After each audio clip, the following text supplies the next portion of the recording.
అందరికీ నమస్కారం. యథార్థవాది టీవీ ఛానల్కి స్వాగతం. Praise the lord. నేను మీ మార్క్ బాబు. ఆదిప స్తంభం అనే గ్రంథం అపోస్తలుడు అద్దంకి రంజిత్ తోఫిర్ గారు రచించారు. పరిశుద్ధాత్మ సహాయం చేత 8 ప్రణాళిక గ్రంథాలలో ఇది కూడా ఒకటి.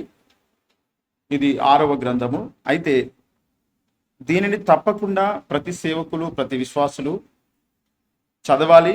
ఇందులో ఉన్న విషయాన్ని తెలుసుకోవాల్సిన అవసరం ఉంది. ప్రార్థన పూర్వకముగా దీనిని మీరు కొనుక్కొని కూడా చదవండి. దీన్ని ధ్యానించండి. సత్యమందు ప్రతిష్ఠింపబడండి.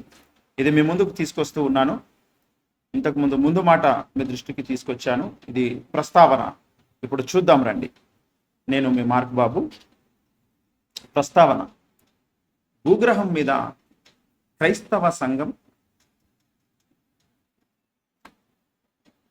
సర్వసృష్టి కారణభూతుడైన సర్వోన్నతుడు దేవాది దేవుడు సృష్టించిన ఒక మహాద్భుతం. క్రైస్తవ సంఘం అంటే ఏమిటి? క్రైస్తవ సంఘం సర్వశక్తి గల దేవుని సైన్యం. ఈ దండు దేవుని కోసం పోరాడుతుంది, దేవుని పక్షంగా పోరాడుతుంది, దేవుని శక్తితో నింపబడి పోరాడుతుంది. కనుక దానికి ఓటమి ఎన్నటికీ కలగదు.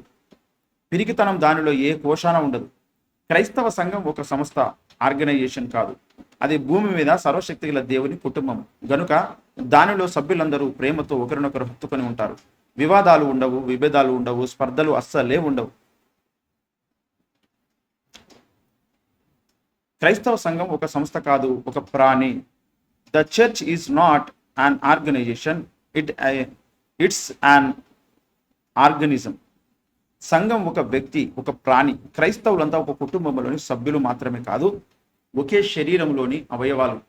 ఒక శరీరంలోని అవయవాలన్నిటిలోనూ ఒకే ఆత్మ, ఒకే ప్రాణం నివసిస్తూ ఉన్నట్టే క్రైస్తవులందరిలో ఒకే ఆత్మ, దేవుని పరిశుద్ధాత్మ నివసిస్తూ ఉన్నాడు. అందరిలోనూ ఒకే రక్తం, పరమాత్మని రక్తం ప్రవహిస్తుంది. క్రైస్తవ విశ్వాసులలో దేవుని పరిశుద్ధ రక్తం ప్రవహిస్తోంది కనుక పరిశుద్ధ దేవుని ఆత్మ నివసిస్తున్నాడు కనుక క్రైస్తవులలో పాపం అనే దానికి చోటు ఉండదు. వారు పరిశుద్ధులై ఉంటారు, పరిపూర్ణులై ఉంటారు. అలాంటి దేవుని దండును చూసి లోకం భయపడుతుంది. పాతాళపు శక్తులు వణుకుతాయి. ఎందుకంటే ఆ సంఘం లోకానికి ఉప్పుగా ఉంటుంది. అంటే లోకం చెడిపోకుండా సంఘం అడ్డుకుంటుంది. ఆ సంఘం ఉన్న చోట అన్యాయం, అక్రమాలు, పాపకార్యాలు జరగడం కష్టసాధ్యమవుతుంది. ఆ దివ్య సంఘం ఈ లోకానికి వెలుగు అయి ఉంటుంది. ఆ సంఘం ఉన్న స్థలం నుండి సకల విధాల చీకటులు పారిపోతాయి. అజ్ఞానం అనే చీకటి, పాపం అనే చీకటి ఆ సంఘం దరిదాపులలో కూడా ఉండవు. ఆ సంఘం ఈ భూమి మీద సర్వశక్తుల దేవుని నివాస గృహంగా ఉంటుంది. భూలోకంలో దేవుడు ఏమేమి చేయాలనుకున్నాడో ఆ పనులన్నీ క్రైస్తవ సంఘం ద్వారా జరుగుతాయి. క్రైస్తవ సంఘం ద్వారానే జరుగుతాయి. దేవుని శక్తి, దేవుని జ్ఞానం, దేవుని అద్భుత వ్యక్తిత్వం, ఆయన ప్రేమ, ఇవన్నీ ఆ సంఘం ద్వారా లోకానికి ప్రత్యక్షమవుతాయి. అటువంటి అద్భుత సంఘం ఉన్న చోట దేవుడు ఉన్నాడా అని అడిగేవారు, దేవుడు లేడని వాదించేవారు నోరు మూసుకొని తల దించుకోవలసి వస్తుంది. ఆ సంఘం భూలోకంలో సర్వశక్తిని ప్రతినిధి, దేవుని ప్రతిబింబం. ఆమె పరలోకపు అగ్నిజ్వాల, సాతాను సైన్యాలకు ఆమె సింహ స్వప్నం.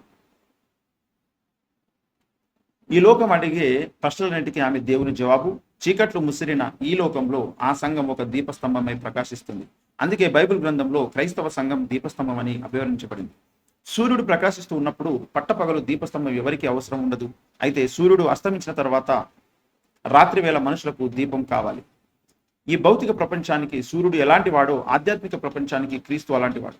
క్రీస్తు లేకుండా ఆధ్యాత్మిక జగత్తుకు వెలుగు లేదు. అందుకే ఉపమాన రీతిగా యేసుక్రీస్తును లేఖనాలు నీతి సూర్యుడు అని పిలుస్తున్నాయి.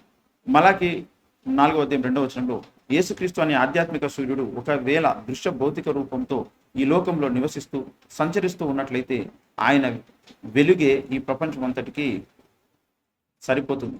కానీ ఆ నీతి సూర్యుడు 2000 ఏళ్ల క్రిందట కలువరి కొండ మీద అస్తమించాడు.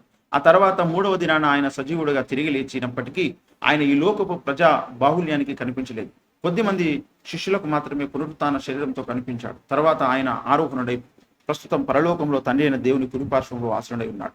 ప్రస్తుతం యేసుక్రీస్తు ఈ లోకానికి కనిపించడం లేదు. అందుచేత ప్రస్తుతం ఈ లోకానికి ఆధ్యాత్మికంగా రాత్రి సమయం గడుస్తుంది అన్నమాట.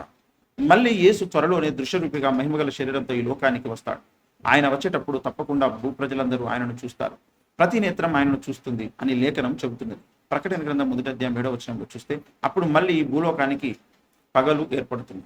ఈలోగా యేసు మళ్ళీ వచ్చే వరకు ఈ లోకానికి ఒక దీపం కావాలి, దీపస్తంభం కావాలి. ఆ దీపస్తంభం క్రీస్తు సంఘమే. క్రీస్తు పరలోకంలో ఉన్నప్పుడు ఈ చీకటి లోకానికి వెలుగును ఇస్తుంది కనుకనే క్రైస్తవ సంఘం దీపం అని, దీపస్తంభం అని పిలువబడుతుంది. ప్రకటన గ్రంథం 1వ అధ్యాయం 20వ వచనంలో చూడండి, ఆ 7 దీపస్తంభములు 7 సంఘములు అని. ప్రతి క్రైస్తవ విశ్వాసి ఒక దీపం కావాలి. బాప్తిస్మము యోహాను మండుచు ప్రకాశించిన దీపమై ఉండను అని సాక్షాత్తు క్రీస్తునాథుడే ప్రశంసించాడు. యోహాను సువార్త 5వ అధ్యాయం 35లో మనం చూసినట్లయితే, అది నమ్మి బాప్సం పొందిన ప్రతి వ్యక్తిని గూర్చి నిజం కావాలి. యేసును తన స్వరక్షకునిగా స్వీకరించి నీటి బాప్సం పొందిన ప్రతి స్త్రీ, ప్రతి పురుషుడు ఒక మండుచున్న దీపంగా మారాలి, ఒక ప్రకాశించున్న దీపం కావాలి. అలాంటి అసంఖ్యాక దీపాలను మోసే స్థానిక సంఘం ఒక దీపస్తంభంగా ప్రకాశించాలి. ప్రతి స్థానిక సంఘం ఒక దీపస్తంభంగా ప్రకాశిస్తూ ఉండగా ప్రపంచ వ్యాప్త క్రైస్తవ సంఘం ఒక మహా దీపస్తంభమై మహోజ్వలంగా ప్రజ్వలించాలి. ఈ లోకంలో క్రీస్తు లేని కొరతను కొంతైనా తీర్చాలి. దాదాపు క్రీస్తు ఈ లోకంలో ప్రకాశిస్తూ ఉన్నంత ప్రయోజనం, ఆశీర్వాదం ఈ లోకానికి కలగాలి. అది దేవుని అభిలాష. భూమి మీద అలాంటి అద్భుత సంఘాన్ని కట్టాలని దేవుడు కోరుకున్నాడు, ప్రణాళికలు రచించాడు. అటువంటి అద్భుత సంఘాన్ని కట్టడానికి యేసు ఈ లోకానికి వచ్చాడు. అందుకోసమే ఆయన శిలువ మీద వేలాడి తన రక్తాన్ని, తన అనంత ప్రాణాన్ని, అక్షయ ప్రాణాన్ని ధారపోశాడు.